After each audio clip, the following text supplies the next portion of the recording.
air or light drying methods that damage nutrients. Our cold vacuum technology maintains 99% of the fresh fruits and vegetables' original nutritional value. Along with diet and exercise, Mother Nature provides fruits and vegetables to help us maintain good health. To order, go to balanceofnature.com or call 1-800-246-8751. That's 1-800-246-8751 and use discount code FLASH.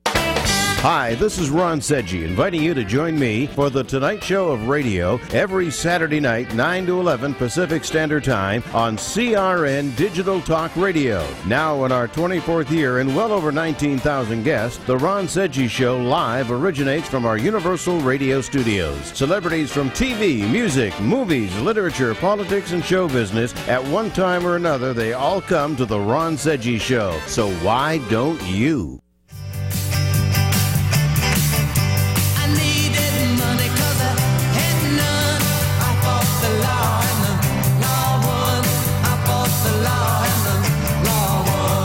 You can try fighting the law all you want, but the law is always going to win. From politicians and celebrities to sports figures and business leaders, they're fighting the law. Now, here to sort out the nation's top legal news stories is America's favorite legal analyst, Royal Oakes. This is the Royal Oakes Show. Robbing people with a 6-gun. I fought the law and the law won. I fought the law and the law won. Thank you, Mike Warren, and welcome to the Royal Oakes Show. And welcome to our co-host, Ken Jeffries. Hi How you there. doing, Ken? Hi there. What happened to... Our millennial correspondent, Connor Oakes, is absent today. We have a missing chair. It's a missing chair formation. He is on special assignment at an undisclosed location in Memphis, Tennessee. hanging out with Paul Manafort? Yeah, something like that. prison. But we're going to Prison. muddle through without him, but it's going to be very easy to muddle, Ken. This is a very special show. We don't have guests very often on the program, but we have a fabulous guest. A little later in the program, we're going to be joined by playwright Dennis Richard. He is writing a brand new play called Ethel and Julius about the Rosenberg trial in the 50s. He has written Oswald, The Actual Interrogation, which perhaps you have seen in a major theater near you. He's written The Game Against Bobby Fischer, and he has written about 60 plays. So he's going to be joining us in the studio, and if he says anything wrong, his lovely wife, Donna, I think will correct him, because if she's anything like my wife, Lauren, as you know, Lauren, if I get anything wrong, she's not shy. So Not shy. We don't have to worry about fake news out of I just met Donna, and she has a New York accent, as I used to. Well- and so now she's having me talk like this. Hey, from New York. Ken, very the old simple. country. We'll have closed captioning. We'll just have the English translation at the bottom. All you have to do is add an AW at the end of everything. Talk, walk, chocolate, water. Before we get started on the big news of the week, Ken, I just have to say, this Starbucks coffee, it's really delicious. It's I believe Howard Schultz is responsible for it. And Yes, I he just is. have to say to all of you progressives and independents, it would be really important if you would support Howard Schultz, because it's fine for Liz Warren to get the Democratic nomination, and then Howard will be the independent. And doggone it, express your franchise vote. I think you really ought to split that vote. And that would be the way to go in 2020. Don't you think, Ken? Liz Warren, This with is Liz delicious. Warren and Howard Schultz. If he can make coffee like this, he can make America ground again, or something like that. Yeah, that would be ground. Also, and the problem is if he runs into trouble, if he is elected president, that could be grounds for impeachment. I'm sorry. That too. I mean, There's I'm sorry, that's a cheap joke. No end of cheap coffee jokes. I just think that Howard ought to keep hanging in there. So big stories this week. The wall as an emergency. Trump has a pen, and he has a Twitter account, and so he's going the Obama route. We'll talk briefly about this additional tragedy, the Illinois shooting. More tragedy, but perhaps no policy change. Big story in the news, Ken, about Andrew McCabe, the former deputy FBI guy. He really felt that Trump was unfit for office. They're talking about wiring somebody up and going in there and trying to get him in. And, of course, Andrew McCabe confronted with the fact that he was talking about going in there and claiming the president was unfit. He said, well, it's all taken out of context. And I think that's the Does he have a book coming? He's on 60 Minutes tomorrow night. As we do, right? it's an I think interesting that's question. right. Is he planning to write a book, too? Isn't everybody writing a book? It might be. I'm not sure if it's a book thing or not. But We're going to talk about Kamala Harris, and we all know how to pronounce her first name. It's Kamala now. It's not Kamala. And the news here is she apparently consumed so much ganja that she forgot when Tupac's album dropped. Did you hear about that? Yes, I did. Yeah. And she said, of course I inhaled. It was great. I can remember in law school smoking a little and listening to Tupac and the other, and then of course some annoying researcher went on the internet. Checker. Yeah, and the fact checker showed that, his first really album dropped several years after that. Is it really important? I mean, well, plus how could you expect her to remember, because she inhaled, unlike Bill Clinton. So. Yeah, and they reran that clip too. I remember that. That's right. But I didn't inhale. We're going to talk about Cosby behind bars. Apparently, he thinks he's a doctor. He also thinks he's a statesman. I saw Indian that. pacifist. I saw that. That's right. Compared himself to Gandhi. And Martin Luther King, I think. He's a political prisoner. And finally, we're going to talk about Stormy Daniels. She is playing a lawyer in the newspapers. She is saying strippers are independent contractors, not employees. So we're going to get into all of those stories. Before we get into the top news stories, though, Ken, I have to say we sort of teased some stories from last week. We didn't have time for them, so I think we need to get through to them If I can remember those stories. Well, I'll remind you, and a lot of people are very interested in this. The question is, what state in the union has the highest percentage of sexually transmitted diseases? Because this might affect some immigration patterns if you're thinking about moving. Would you like to guess which state has the highest percentage of STDs, Ken? California. You've got 50 shots at it. No, it's not California. It's not California. It's not California. Why would you think California liberal would have the policies? These liberals in California. I didn't say the northeast corner of Haight-Ashbury in San Francisco, Ken. I'm saying the entire state. Okay, so not California. Skid Row in Los Angeles. That's typhus, and that's a whole different thing. So I'll tell you, right. Alaska. Alaska has the highest percentage of STDs in the entire nation. I don't know why that is. Maybe it's because I think mostly guys are up there. I have a relative who lives up there, and I should ask him, I guess, really. But I don't think you need to do that. Should check with his wife. He might take it the wrong way. So the very highest, and this is a little weird. After Alaska, Mississippi and Louisiana are number 2 and number 3 with a bullet.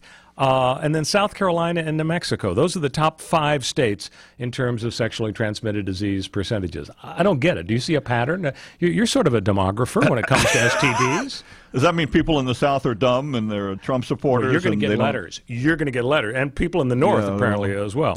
All right, so now we have to be fair, Ken. We have to go to the lowest percentages of STDs in the nation.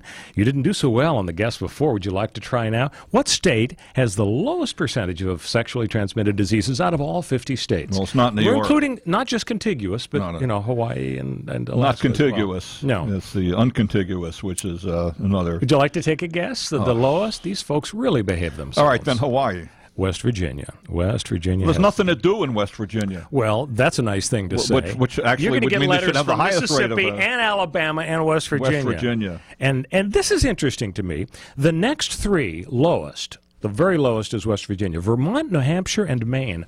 Why would Vermont, New Hampshire, and Maine have practically the lowest STD percentages in the nation? Well, I'll tell you, it gets colder in the winter. What about Alaska? And Alaska does get cold. Very cold. They're number 1 with a bullet, Ken. They're the worst. Good point. I don't get it either. Maybe I don't know. Maybe when Connor gets back next week, we should have Bernie he can explain Sanders, this. the senator from Vermont, to Probably find out. So.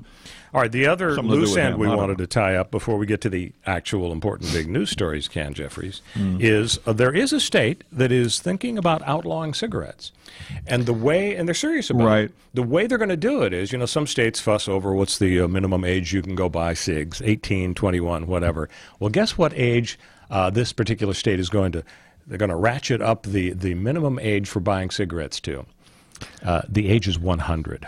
Oh my goodness! Now, they're gonna do it over time. So, like in a decade, the maximum age will be 30, and then 50. But in a couple of decades, this is their way of outlawing cigarettes. Now, so the new slogan is what? Smoke them if you got them right now, because otherwise in the future, in the rest home you can smoke them. All right, you get one more chance to guess. What is the state? Which of the 50 states is serious about outlawing cigarettes completely? You'd think it'd be California with all of its outlawing everything. You're obsessed with guessing about California. But it's not California. I'll give you a clue. It's not California. I'll give you another clue. It's not too far from California. Maybe Arizona? Hawaii. When I said not too far, we're the pretty contiguous far west. business. The answer is Hawaii. So the deal is the percentage of smokers in the United States has actually been dropping. We were 21% of American adults smoked in 2005. Only 16% smoke in 2016. And although there are some very scary stories about kids, teenagers, just going nuts for vaping. Right. Yeah, the vaping. We talked about that a couple of weeks ago. We did, and we talked about the fact that doctors are kind of scratching their heads because they don't have a good cure. That apparently kids just really fall in love with the whole concept of vaping any old time they want, getting kind of a nicotine hit and so on.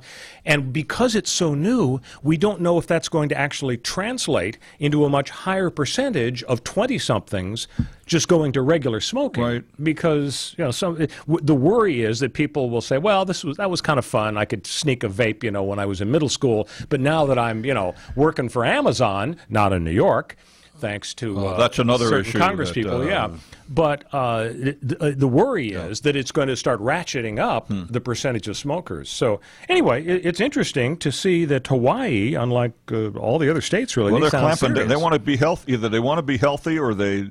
What about? I would like to see, quite frankly, Las Vegas outlaw smoking, because haven't they outlawed it from most casinos? Because in the old days, you walk through the casino as a blue haze. Right, and I don't know, and that's one of the reasons why we don't go. We haven't been to Vegas in years, because we went. Every time we'd come out of there, we'd smell like a tobacco farm or something. So your empty pockets would smell like tobacco? Empty pockets. Not only the empty pockets would smell like tobacco. The stink was horrible. All right, let's get to the actual current and I think somebody blew smoke in my wife's face. Seriously. Nice. Because she said, please don't, and the woman just went. Very classy move. Yeah. Well, I'm angry with Las Vegas because I love to play golf, and occasionally we would get to play at the old Desert Inn golf course, which is the only golf course on the Strip. There are a bunch of nice golf courses in the Vegas area, but none of them is on the Strip except the Desert Inn was there. So then Trump comes along and he builds, the Encore and the Wynn. I said Trump, I meant Stephen Wynn. Comes along, and behind the Encore and the Wynn is this lovely golf course, and we had a chance to play it a couple of times, but guess what, Ken? What? It's been replaced by a water park. So really? No more golf. But when we played there, the caddies had the wonderful stories about Rush Limbaugh and President Bush and all these other folks coming through. And they told us that the people who really love to play there are the high rollers. And the golf course, the owners didn't care if it was basically empty because they would comp the high rollers to free golf. Right. And what the caddy told us was that the people who would play, or the big gamblers, they didn't really care how they played. They would gamble with each other. And this is probably how you play, Ken. I play if I get it through the windmill. One of the golfers would take a $5,000 chip, and he would place it next to the ball on the green where his opponent had a 12-foot putt. And by placing the $5,000 chip, that was a signal that, okay, pal, if you make your 12-foot putt, you get my $5,000 chip, but if you miss it, I keep it. And they would do this all day to each other, and at the end of the round, they didn't care how they scored. They just totaled up who was ahead on the gambling and so on. So not anymore. The opportunity is gone because they've torn it down and they've replaced it with a water park. So let's talk wall. Okay. So here are the facts. Donald Trump has decided that he's going to snatch victory from defeat. He tried to get Congress to go along with the wall. Nancy Pelosi outmaneuvered him. And so what he says is, okay, I'll take the $1.5 billion, but that's not nearly enough. He's pointing out that over 60 times presidents have declared emergencies. He said, we've got drugs at the border, we've got criminals at the border, we have illegals. The problem is the number of crossings at the border are way down. Yeah, that's what I heard too. Yeah. By the way, and something I didn't know, and I guess it's true, that there have been numerous national emergencies declared. I thought they had never been declared, and I was surprised to find out they have been, and that is true, but you don't hear about it much. You don't hear about it You didn't much. Before this all came when you have about. Hurricane Sandy or something like that, or when you have some sort of public health danger, it does happen. There was a law that Congress passed recently that gave a lot of discretion to the president as to when he may declare an emergency. But the problem is Trump kind of is going to be hoisted by his own petard because he acknowledged in his press conference yesterday. Yes, he did. He said, quote, I don't need to do it, meaning the emergency for the wall, but it'll be faster by implementing the emergency. This is because he did, when he came out to the Rose Garden yesterday, he didn't have a prompter. And everything is off the cuff Right, with him. yeah. And, that's why it's going to get thrown out, at least for the time being. We can talk about if it's eventually going to be held up in court. Absolutely. No, the bottom line, I think, though, is that although Trump is likely to lose because he's admitting it isn't really an emergency, and even though it's his Supreme Court, he's got a few appointees that might make the decision. I think at the end of the day, even though he loses, it's a win-win deal for him because either he wins in court and he gets his wall, or if he loses in court, he gets to run for re-election and say to the United States, see, these creepy judges, they did it to me again. Right. You got to vote for me, Right. and I'll put more and better judges. And in a couple of we talked about this a couple of weeks ago, too. He says, see, I tried. And Exactly. Hey, when we come back, Kamala Harris on the Royal Oak Show. Stick with us. We'll be back on CRN with the Royal Oak Show. Were you scammed into signing a timeshare contract? And did you miss the part that said you have to pay for your great idea? Not only for the rest of your life, but when you're not here anymore, you get to pass this turkey onto your family for them to pay for the rest of their lives. Thanks, Dad. Don't burden your family down the road, and don't be stuck with expensive timeshare payments forever. Get out of your bad idea timeshare contract guaranteed, or pay nothing. Call Resort Release today and learn for free how their timeshare exit team can help you legally exit your timeshare contract. They've helped thousands of people, and they're A+ rated with a BBB. So if you feel scammed, get mad and get out of your expensive timeshare contract right now, guaranteed. Call NOW. 800-716-9903. 800-716-9903. 800-716-9903. That's 800-716-9903. Balance of Nature's fruits and veggies in a capsule. I had seen my kidney doctor because I only have one kidney that works, and the other one doesn't work at all. And I was pretty close to going on dialysis if it didn't improve. This last visit to my kidney doctor, my kidney it's operating at 21% now. So that's the highest that it's been in the last 8 years. This is really working well for me, and I am so grateful that I found you guys. When you call, use discount code FLASH, and we'll take 20% off any first preferred order of Balance of Nature and have it shipped to you free. Call 1-800-246-8751. That's 1-800-246-8751. Or go online to balanceofnature.com and use discount code FLASH. When you really want Italian food, you have got to get to Columbo's. Columbo's Italian Steakhouse and Jazz Club, Colorado Boulevard, Eagle Rock. It's that little neighborhood place you wish was down the street from you. We're into the new year, new challenges, new people and places. But isn't it good to know that some things remain the same? And that's Columbo's. Columbo's is something you can always count on. Great steaks, the finest fish, Columbo's family Italian specialties, jazz every night, and the world's greatest meatballs, and service that makes you feel at home. What's surprising is that Columbo's has been doing it right since 1954 and still going strong. And Valentine's Day is right around the corner. It's time to make your reservation. 323-254-9138. 323-254-9138. Columbo's. You know, that little neighborhood place you wish was down the street from you. Columbo's. Manja. Welcome back to the Royal Oak Show with our co-host Ken Jeffries and our absent millennial correspondent. What is life? George Harrison, right? George Harrison, exactly. Good guess. What is life? Ken has an George unfair Harrison. advantage. He used to be a professional disc jockey in a prior existence. Or something of you all. George Harrison. Well, from all things must pass. No, this is What Is Life. So this is What is life? Yeah, this is one of George Harrison's terrific songs. So Connor Rooks will be back next week, and I'll tell you why he's going to be back. It's going to be our anniversary show. We've had 75 programs, so we have a diamond anniversary. We're going to have a video cavalcade of the most exciting moments of the Royal Oak Show, and Ken and Connor and I will be here to comment on them. We will not have Ed Ames throwing a tomahawk at the crotch I think Ed's of dead. an Indian. Is Ed dead? Is Ed dead? So and so is Johnny Carson. We can have him appear by hologram. And the thing that he threw the tomahawk at, the piece of wood. The indigenous American. So a little later in the program, we're going to be joined by playwright Dennis Richard talking about his new play, Ethel and Julius. Perhaps you saw Oswald, The Actual Interrogation, so we are looking forward to that. So you were making some excuses for Kamala Harris, Ken Jeffries, and I'm assuming perhaps it's, it's because just earlier you're in the show? Philosophically aligned with her. I think there was a suggestion. Well, I was taking a cheap shot. I don't know enough about. I really don't. I find Amy Klobuchar interesting, for instance, who declared this past week also for president. Oh yeah, I'd want to work for her.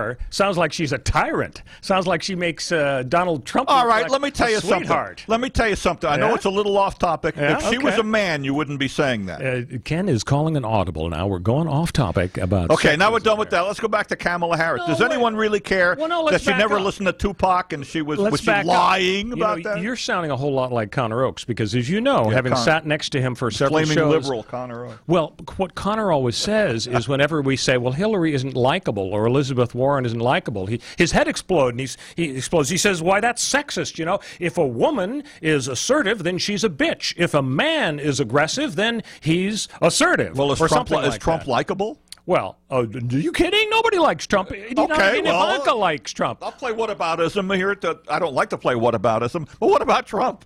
Yeah, well, no, he's got a major likability problem. I just think, Ken, we're more mature than that. We're post sexist in society. We don't, you know. Hillary could easily have become president. We were on the brink of having a female Well, if president. she bothered to campaign in Wisconsin, do you think that she lost because she wasn't likable? I don't know. She didn't. Might have been. I don't think she is very likable. I mean, her husband is incredibly empathetic and likable. Everybody that comes within his orbit loves him. He sends out these empathy vibes. Except Al Gore didn't campaign with him in 2000, and that probably cost him. Maybe. Al Gore. But I've read probably 7 or 8 books about Clinton campaigns, and they all, by people who are really in the inner circle, they all say the same thing.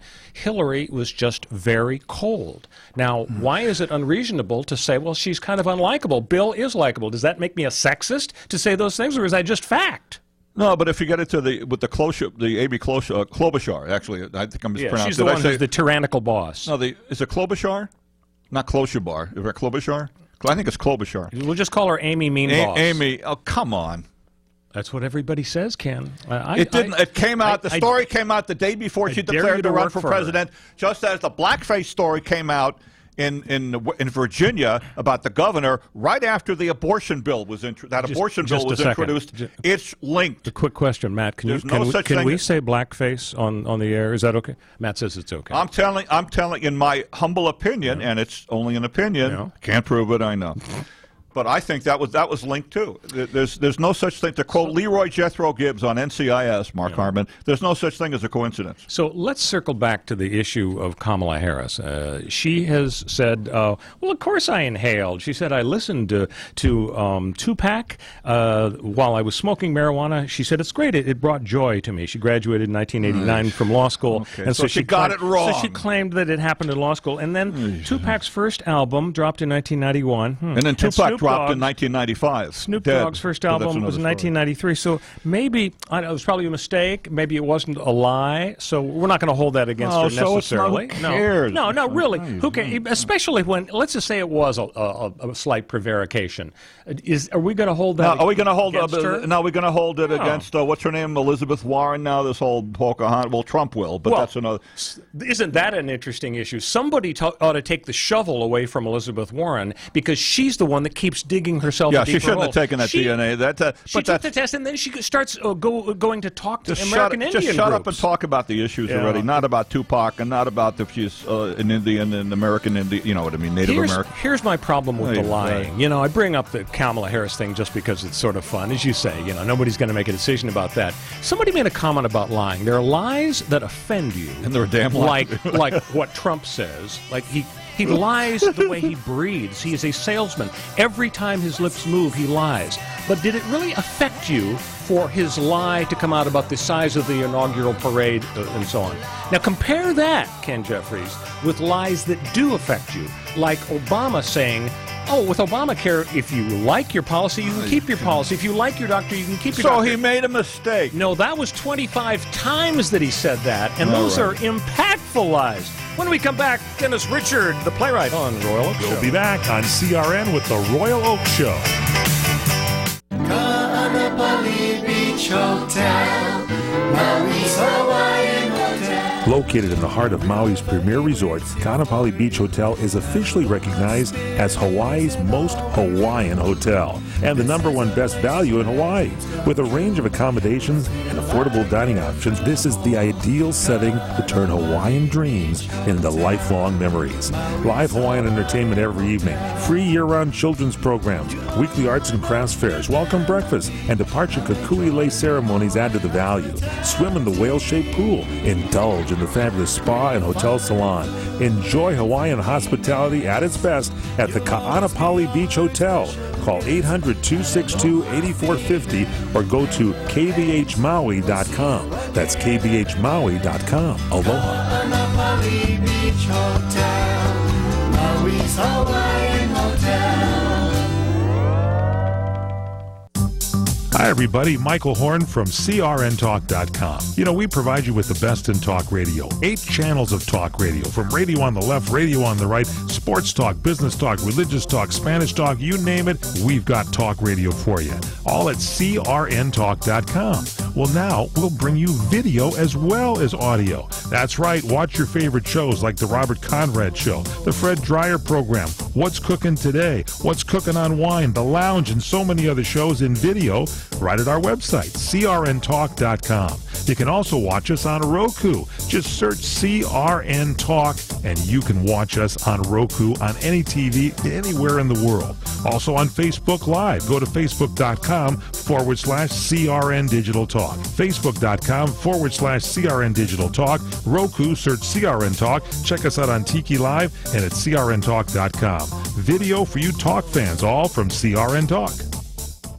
Hi, everyone. This is Fred Dreyer telling you about my favorite Italian restaurant. It's Angelo's and Vinci's in Fullerton, California. Angelo's and Vinci's has the best pasta, the best seafood, the best salad, spaghetti, lasagna, and the most incredible pizza. And the chicken is delicious. Marsala, piccata, cacciatore, parmigiana, and more. For desserts, try our spumoni or our tiramisu, my favorite, flown in fresh from Italy.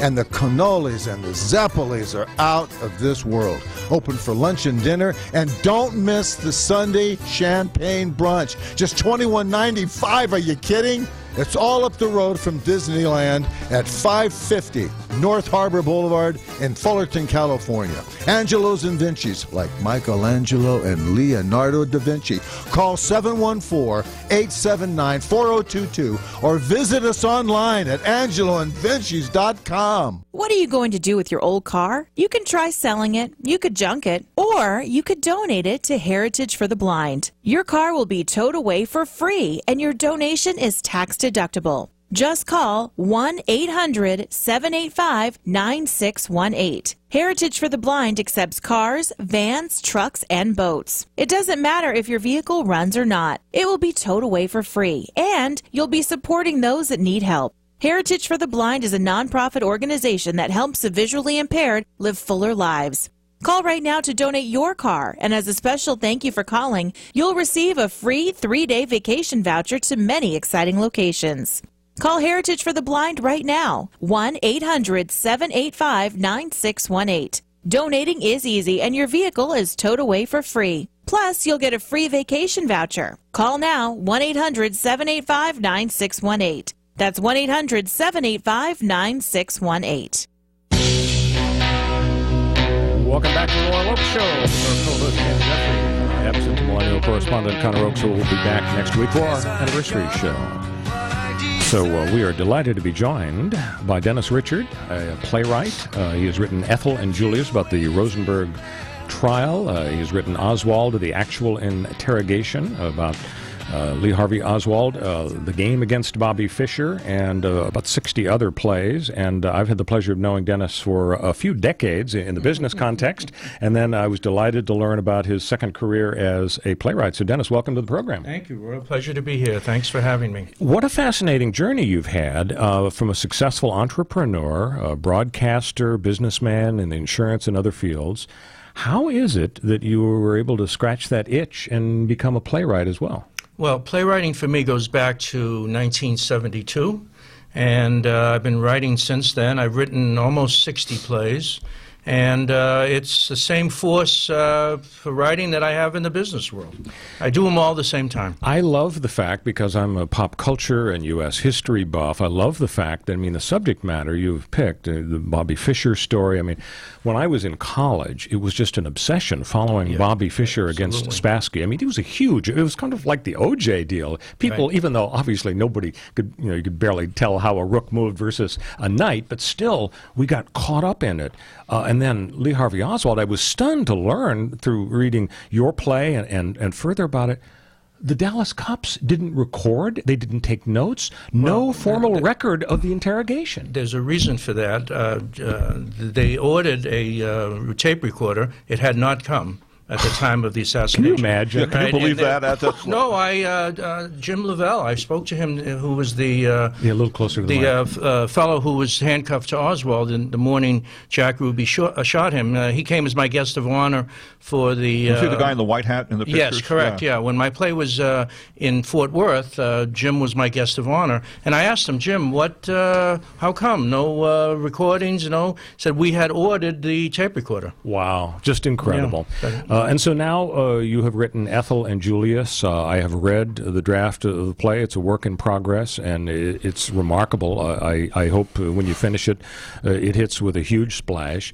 So just to kind of give folks a little bit of context, people know about Ethel and Julius Rosenberg. What they know generally is, Cold War, stole American nuclear secrets. They were executed. There was a question about their guilt. Probably Julius was guilty. Who knows about Ethel? And then there were some Soviet cables that were decrypted decades later that suggested, well, maybe she was guilty too. And as I understand it, there was a connection with this German scientist Klaus Fuchs. He was caught as a spy. He fingered somebody named Gold as his courier. Gold confessed and identified David Greenglass as his source. Greenglass, as it turns out, was Ethel's brother. Then Julius is fingered by David, and he was involved supposedly. And then, of course, you've got a Roy Cohn connection. So those are the basics. Story. Those are the basics. Tell us how you approached this complex slice of American history, and what did you want to convey? What was in your mind in terms of a take on this? It couldn't be a more dramatic story. This husband and wife with two little sons wound up being executed. Well, I'm 3.5 years into writing this play, and it has been a real journey in many, many ways. It's a complicated story. It's hidden in our history. And Ethel and Julius Rosenberg were the only two Americans ever executed for espionage. Very complicated story. Russian collusion back there in 1951. And Rosenberg was later with the Venona transcripts, which were released in 1997, that in essence he was a Russian spy. But for Ethel, it showed that she was non-active, and yet in the end, they both went to the execution chamber. And how they got there was, we're talking about 1951 now, March of 1951. The trial took about 3 weeks, and then it was 2.5 years of stays and denials before they were finally sent to the execution chamber. So the Cold War climate in the United States, of course, people know about McCarthyism and the McCarthy era, and it's been a source of controversy in the sense that whereas most people generally believe, McCarthy was a bad guy, he was a demagogue, you still see people on the conservative side of the ledger that kind of support him. Back, for example, in the 50s, William Buckley and a colleague wrote a book called McCarthy and His Enemies, and the message was, yes, he had some suspicious methods and over the top, but basically he was onto something very important. Communism was a really awful thing. Fast forward now, very recently, one of Ann Coulter's books, she comes out every couple of years with a book, had a big focus on the fact that, McCarthy basically got it right. So you jump into this controversy. Is your focus in Ethel and Julius to look at the demagoguery of the McCarthy era? Is your focus to raise questions as to whether there really was absolutely solid proof of guilt against both Ethel and Julius? What was your theme there? Well, very simply, this was all about the atomic bomb. and then later the hydrogen bomb. But to put it historically, in World War II, the Russians and the Americans were allies. In 1945, the war ended, and then in 1946, the Cold War term was used, and the United States had atomic supremacy.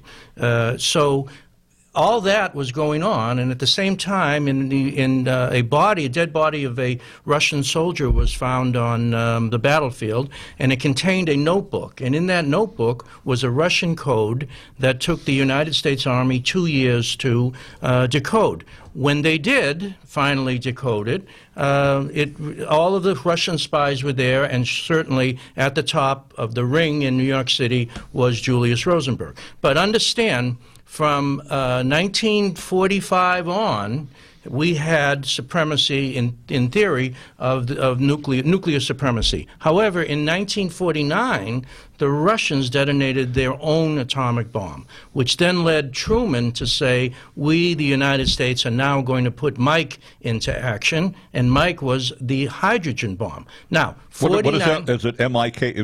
Was it an acronym for something? Mike? Mike, well, that was the code name Just they a used. nickname. Yeah, nickname they used. Now we're in 1950. With the Cold War is going on, all the Russians are all over the United States. Remember Alger Hiss and Whittaker Chambers were two people placed in the State Department, I believe, and they were Russian spies. Okay, so now here we are in 1950, Julius Rosenberg, the code is broken. Nobody knows about the code being broken because it's a secret. The government doesn't want the Russians to know we've broken the code. So here we go now with Julius Rosenberg, who gets arrested. Shortly there, I believe in March of 1950, shortly thereafter, Ethel Rosenberg is arrested. Now, 1951, a terrible, terrible time to be a Russian spy. Height of the McCarthy era. Right, exactly right. Okay, so now the trial goes on for 3 weeks, and the government presents its case. For the Rosenbergs, for the most part, pleaded the fifth through the entire 3-week process. And in the end, Judge Kaufman pronounced the death penalty against the Rosenbergs. So the suggestion of all the evidence, including these new cables, as you said, that were decrypted. Well, there was very little evidence against and that's where the I was going to go. And hardly anything against Ethel, except that David Greenglass, her brother, states that my sister Ethel typed up notes. So, and by the way, we are talking with Dennis Richard. He's the playwright of Ethel and Julius. So that's where I was going to head. We look at it now objectively with the benefit of history and all the evidence, and it looks like they were guilty. In what sense did it seem that they were being railroaded? Because there's a suggestion in your play that it wasn't exactly a fair proceeding, the trial that resulted in their death sentence. It's a great question. There's a lot of conjecture, but it appeared that the government did want to make scapegoats out of the Rosenbergs. And Hoover has been quoted many times as saying, let's use Ethel as a lever to get Julius Can I ask a question? Rosenberg Why would they do that? Well, it's a real quick history lesson. The main theory to that is they needed a scapegoat of some kind. Okay.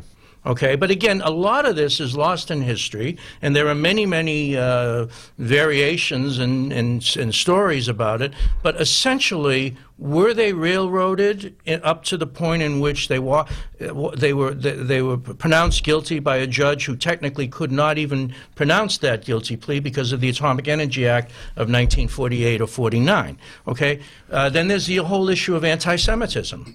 Were they railroaded because of that? Because they were Jewish, yeah. Yeah, okay, but so I've had to take this vast body of knowledge, if you will, and try and condense it down to explain to an audience what exactly led up to the Rosenberg arrest, who were the Rosenbergs, and how did, in the end, they walk into and leave their children. Well, having read the draft of the play, you do a marvelous job of exactly that.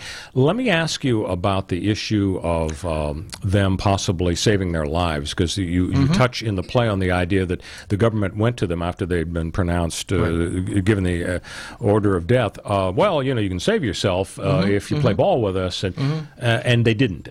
Is it your sense that they didn't have any names to hand over? Oh, no. Or they could have done it, but they this was, refused to do that? No. from what I have learned, they embraced Russian ideology over everything. We are not going to talk. There was a bona fide offer by the Justice Department. You'll live if you give us names. I'm sure Julius had plenty of names. To what extent Ethel Rosenberg was actually a spy, it remains to be seen. But they walked into that execution chamber when they did not have to. Now, and that shocks people, especially absolutely. for the issue of the wife, the mother. Yeah, because the two little sons were still there. Exactly. And then there's the issue of whether the two lawyers were in over their heads, a small law firm battling the Justice Department. Including Roy Cohn. Now, we touched on the... Was he a government lawyer at the time? He was the assistant DA in the Southern District of New York. Southern District. That sounds familiar now, Southern District of New York, doesn't it? Huh? And again, with the Russian collusion angle, you mentioned earlier, sort of linking the decades here.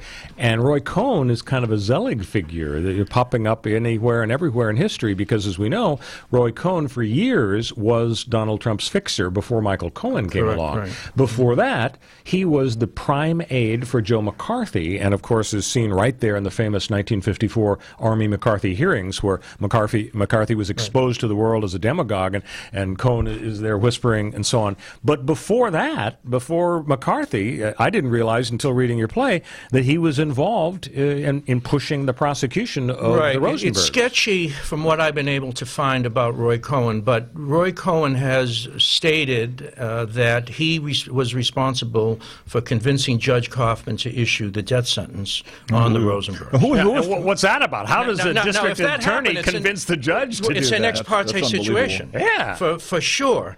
Okay, if for you non-lawyers out there, ex parte should not have been meeting with the judge alone. Yeah, no, I know that. But okay, now who was real quick? Who was Judge Kaufman in this case? Oh, I'm terribly sorry. Judge Irving Kaufman was the presiding judge of the Rosenberg case. Correct. And they picked him because. Oh well, I think he was assigned the case. Okay, and then Irving Sapol was the district attorney, and Manny Block was the defense attorney, along with his father. Manny represented Julius. His father represented Ethel, and Gloria Agrin, who's in my play, she was an assistant to them. But what I didn't know, Roy Cohn was he a fixture for Trump? Not to drag Trump into this. Yeah, but, he was Donald Trump's personal lawyer for, I'm going to say, in the 70s and 1980s. Yeah, you wouldn't think that long, right? I mean, that's wow. Correct. And then David Greenglass. Apparently, lying about his sister being a Russian spy, had got 15 years. His wife, Ruth, received nothing. And I believe that when he came out at the end of 15 years, he said, "I've told the truth." But then years later on his deathbed, he said, "I lied. My sister was not a spy." But it goes back to Ethel did not have to walk into She didn't have to do it. What year were they executed? What year? Were they executed in 51? No, the 51 was the trial, March, and then about 2.5 years of stays and denials to try and get the Rosenbergs off. Maybe a little off topic, and it probably is, but how is this linked to the Hollywood 10 and the HUAC hearings and all of that stuff? Is it linked at all? Because it gets into Soviet, it's the same climate about anti-communism. It was just the overall climate came later. Somebody in my play, one of the characters, it was aligned with had something to do with the Hollywood 10, I believe. And was that before or after? Now I want to say it was before, like 1947, but I'm not certain myself. Yeah. Okay, and all the blacklisting that came with that. Terrible it was a horrible time to be a suspected spy. And remember, people were building bomb shelters. People were building, blacking out their walls. I've spoken to people who moved out of New York City with canned goods in their car because they thought New York City was going to be bombed. We had over 50 cities that Russia could bomb. They only had 2, Leningrad and Moscow. We're talking with Dennis Richard, playwright, author of Ethel and Julius, as well as Oswald, The Actual Interrogation, and The Game Against Bobby Fischer. Tell me how you deal with the fact that, to a degree, you can reconstruct actual conversations and be pretty true to them through reading and research and transcripts. But I gotta assume that there are a lot of conversations, lines that you can't really trace to original research sources. So how do you do that and still, in your mind, remain true to history? I would say remaining true to history is key, and I really faced this problem with the Oswald play that I wrote. Right. Over 80% of the Ethel and Julius lines that they speak personally, they are documented that they said. That was testimony? Yes. Well, no, not only testimony. I read 1,200 pages of transcripts, but I was able to piece together. Well, there's the death house letters, and in the death house letters, they were able to write letters to themselves. They went. The book was published, the Rosenberg Death House letters, and back and forth were lots of quotes, lots of things about what Ethel felt at the time, Julius felt, and I've integrated those things that I thought were salient into the play. But you can't do this and not be true to history, because sooner or later the critics are going to jump all over it and say, that really never happened, okay? So I had to go into this and say, I've got to remain true to history. All right, Dennis Richard, author of Ethel and Julius, he is finalizing the play, so hopefully it'll be in a theater near you soon. Also, Oswald, the Actual Interrogation, and the game against Bobby Fischer. Thanks so much for joining us. Thank you so much. Best of luck on the play. Pleasure. Thank you so much. When we come back, Bill Cosby on the grill. We'll be back on CRN with the Royal Oak Show. You experiencing pain, back pain, shoulder, elbow, or hand pain, pain from a sports injury? If so, schedule a visit with Dr. Michael Sheps, the leading expert in laser therapy for pain management. Call 310-873-4422 or go to drsheps.com. Experience Epic T, the breakthrough laser therapy system that Dr. Sheps developed to make you pain-free in less time. Laser therapy is a non-invasive, safe, and effective in-office procedure that penetrates deep into your skin without damaging the tissue. It perfectly targets areas of pain to promote fast, natural healing. Relax your muscles, ease muscle spasms, joint stiffness, and arthritis pain while increasing blood circulation. For over 25 years, Dr. Sheps has helped Olympic athletes and sports enthusiasts alike get back in the game. Schedule your visit with Dr. Sheps at his Brentwood office in California.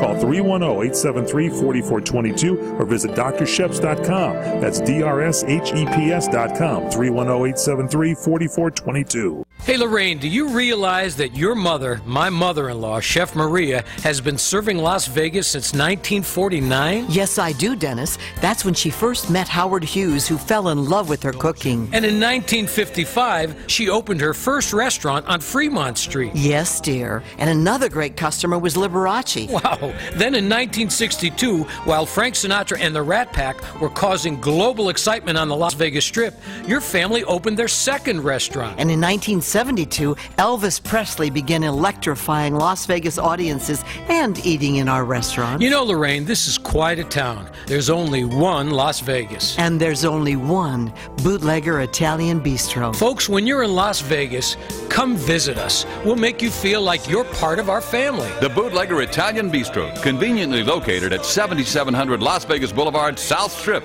Visit our website at www.bootleggerlasvegas.com.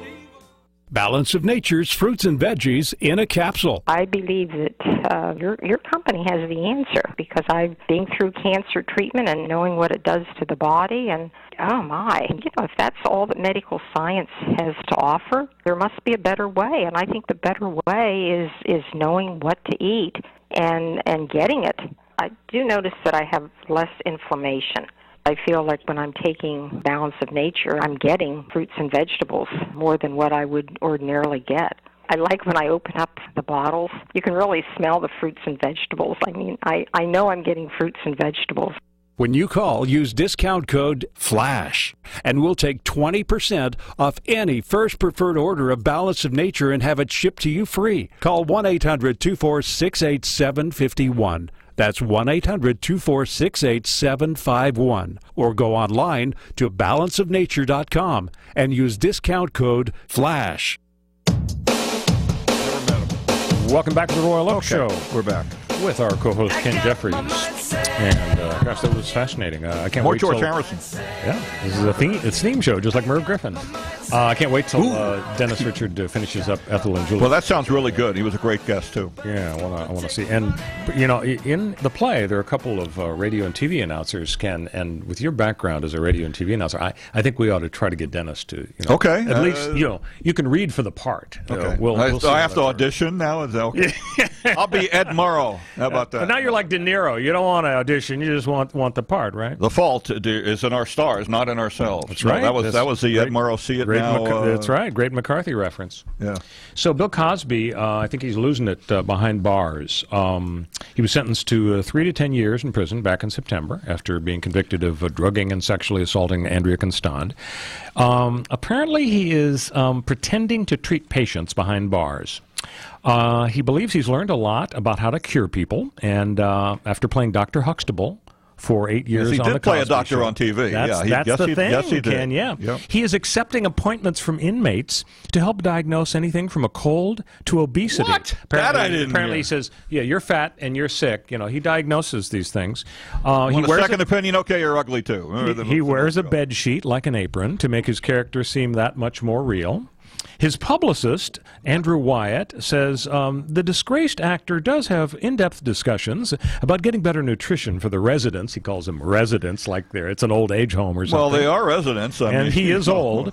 He gets them on natural supplements. And, he says if they're incurable, then he sends them to the infirmary. He says, here, try these Quaaludes, these spare Quaaludes I have. Something like that. Yeah. His spokesperson also says that Cosby has called his time in prison an amazing experience. I read that. I read that. That's very peculiar. Wow. His family has not visited him in prison. That's kind of sad. Camille never showed up? You'd think that they'd show up. I don't quite get that.